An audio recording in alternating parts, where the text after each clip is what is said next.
Video, I'm going to explain you about access modifiers and specifiers. Access modifiers, it will helps us to restrict the scope of a class, methods, variables, constructors. So now there are four access modifiers: public, private, protected. If no access modifier was declared, means it will be treated as default. First we will see about this public.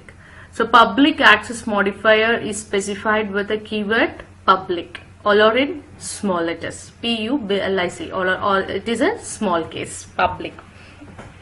These public, it is a widest scope we have among all these access modifiers. It will have the widest scope, means if we declare the data members as a public, means we can use those members in everywhere of a program. Whenever, wherever we want, we can use that public members.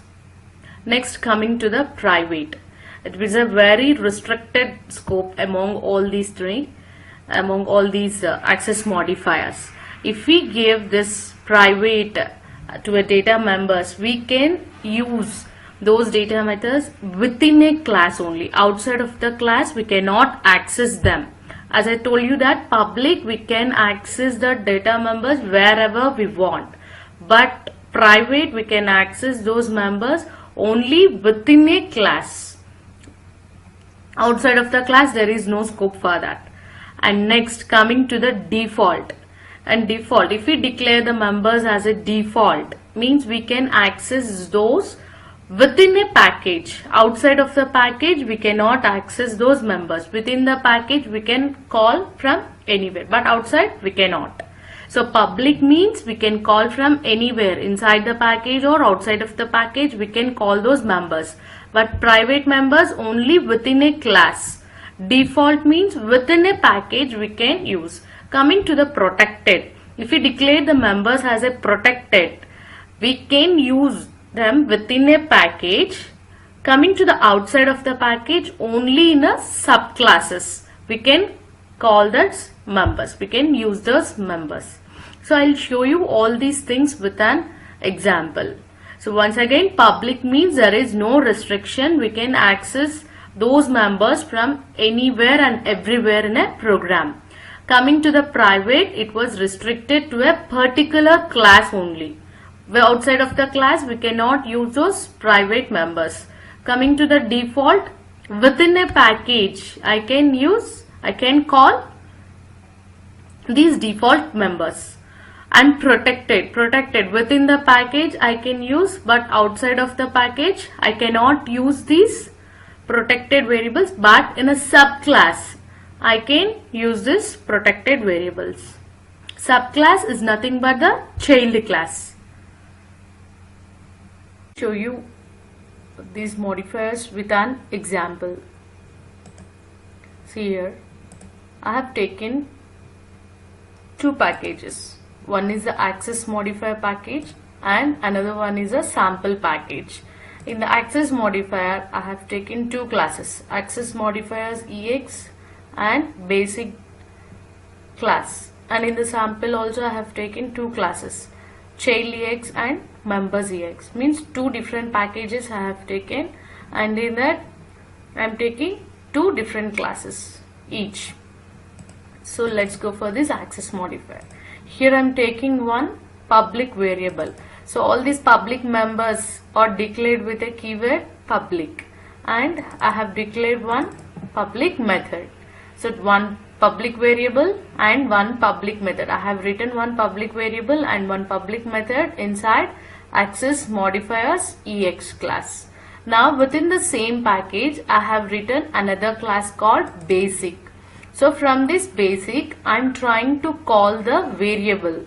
So outside of a class, a public variable outside of a class. So I am calling this variable 1, and I can also call this method 1, a variable outside of a class. Now, so within the package, within the class I can call, and outside of the class I can call this variables. And now I'm going to another package called sample. sample in the members ex. Here also variable, I'm calling the variable public variable outside of a package. So here also I'm able to call the public variables and the public method happily. And now another class called child ex, and this is a child of access modifiers ex. So this access modifiers ex is present in another package, access modifiers package, right? And this extends denotes that this child ex is a child class of access modifiers ex. I'll tell you this, what is this parent class and what is this child class in inheritance concepts. As of now, just remember that extends keyword denotes that child ex is a subclass of access modifiers ex class. Now in this class I can call the public variable one, public variable and the public method happily. So let us run these programs. So basic.java, run the program, see the output. So variable outside of a class, and I'm able to call the public method, and outside of the package also I can call the public variables. See, outside of a package and outside of a package in a subclasses. So let me run this program and see this variable outside of a package in child class. I'm able to call this public members from anywhere. Now coming to the next modifier. So the next modifier is private. If I declare a members as a private, what will happen? See, private. So I'm declaring the variable and the methods as a private. I told you that the private members can be accessed only within a class. So I'm able to access within a class. See, the basic outside of a class. Can I access the private variables? No. See, here we are getting an error like change visibility of variable 1 to package level. See here, we cannot access the private members outside of a class or outside of a package or outside of a subclasses. So we cannot access the private modifiers outside of a class. Only within a class I can able to access this private members. Clear? Public means I can access from anywhere. Private means only within a class I can access these private members. And the next modifier is default. Default means if we doesn't specify any modifier, it becomes a default. So public members are declared with a public keyword and private members are declared with a private keyword, and default means if we doesn't specify any modifier means that comes under default. The scope of default variable is only within a package. Outside of a package we cannot access those default members.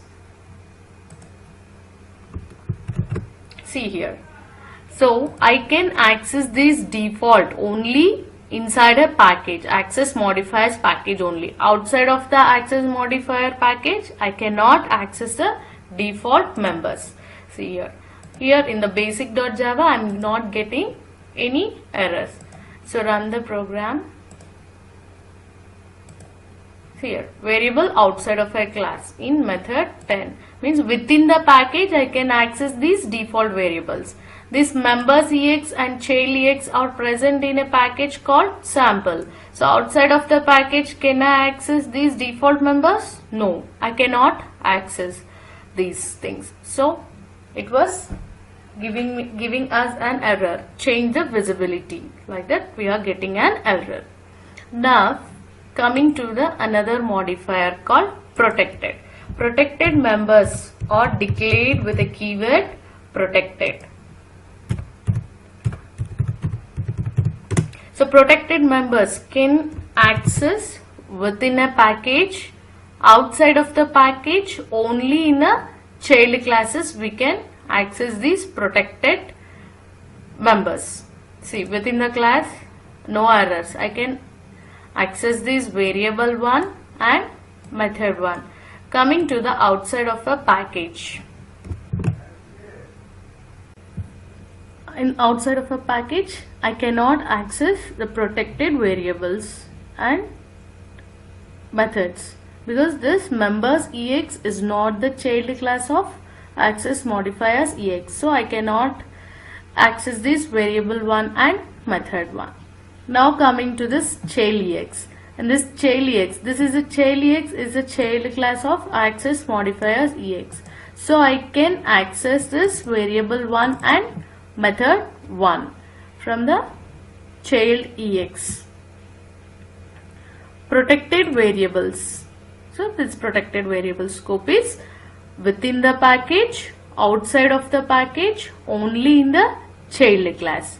So let me summarize these modifiers. Public means within the package we can use same class, and different class we can use the public variable. Outside of the package, anywhere I can use this public modifier. There is no restriction on this public modifier. Next, coming to the private, I can use only within a class.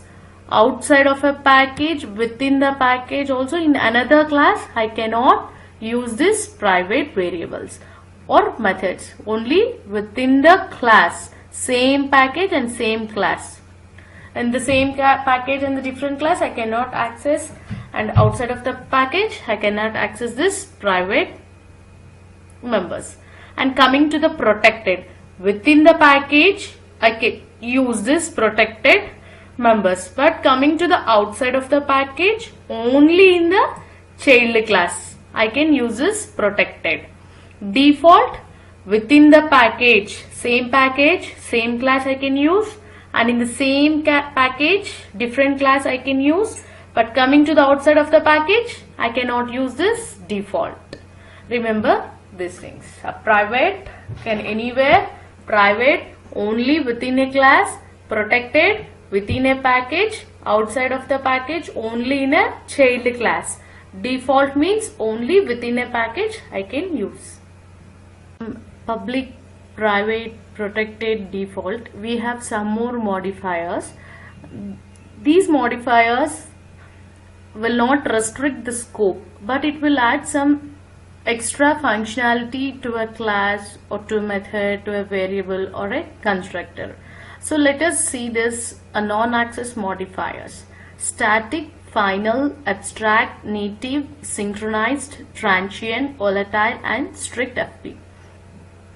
So we have already seen about the static. Static is a keyword which we can use for the classes, methods and the variables. So if we declared a class, we will see if we declared as a class as a static, what will happen in a inner classes. When we are dealing with the inner class concept, there I'll tell you what happens if I give a class as a static keyword. Now coming to the methods. To the methods and the variables, if we give a static keyword means we can access those directly without creating an object. Already we have seen this in a video. The static members and the static variables. Directly we can access the methods and the variables without creating an object. Coming to the final. The final is a keyword which can be applied for a class, method and a variable. If we give a class as a final, we cannot create a child class. This we will see in inheritance concept. So what happens if we give a class as a final? I'll show you that in inheritance concept. We cannot remember that a final keyword. If we give a final keyword to a class means we cannot create a child class. If we give a method as a final, if we declare the method as a final means we cannot override. This overriding concept I will tell in polymorphism. So we can see that what happens if we give a method as a final. In this video just I am explaining you the functionality of these keywords. So in the later videos I'll tell you with an examples. Okay. And if we give a final to a variable, means we cannot change the value of a variable. That was final. So I'll also show you this in overriding concepts. So final can be applied to the class, method and the variable. If we declared a class as a final, means we cannot create a child class. If we declared a method as a final, means we cannot override. If we declared a variable as a final, means we cannot change the value. This is one important interview question as a fresher. Next, coming to the abstract. Abstract is a keyword which we can apply to the methods and the classes. We cannot give this to a variable. We cannot declare a variable as an abstract. It can be declared as a classes and the methods, and I'll tell you that about these abstract keyword in abstraction concept. If we declared a class as an abstract, means we cannot create an object for that class. So if we declared a method as an abstract, means there is no definition for that method. So what is the purpose and everything we will see in the abstraction concept. Next, coming to the native keyword. A native keyword is applied only for the methods. The methods which are written in non-Java programming language. For such methods we will declare this native keyword. So by seeing that keyword, we can say that that method was not written in Java programming. Next keyword is synchronized keyword. We will see more about this synchronized keyword in multi-threading concept. As of now, I told you that multi-threading means at a time we can one or more thread can access that particular method. If we want to restrict that methods to act simultaneously at a time, so we'll use this synchronized keyword. So if we applied a synchronized before a methods, means only one thread can access that particular method at a time. So other threads have to wait until this thread will finishes its execution. So I'll explain you everything in detail in multi-threading concept about this synchronized keyword. And synchronized is applicable only for the methods and the blocks. And some lines of code we can declare that as an synchronized. I'll show you in a multi-threading concepts. Next, coming to the transient keyword. So this transient keyword I'll explain you about this in IO, input and output. When I'm dealing with this IO package, I'll tell you this transient keyword. So there we have a concept called serialization and deserialization. Serialization means saving the object state to a file is called serialization. In the process of serialization, if you don't want to save the variable values to a file, suppose I had taken one variable called a equal to 10. I don't want to save the value of a equal to 10 into a file. So then I will make that variable as transient. Transient in a equal to 10. If I declare that like that, then that value was not going to save into a file. So the value of a will be saved as 0 in that file. So everything I will tell you while dealing with the serialization concept. So as of now, we have to remember that transient means transient is a keyword which is applicable only for the variables. So if you don't want to save the value to a file, then we have to declare that variable as a transient. That is volatile, and this also we'll discuss in detail in multi-threading concept. So volatile is a keyword which is applied only for the variables.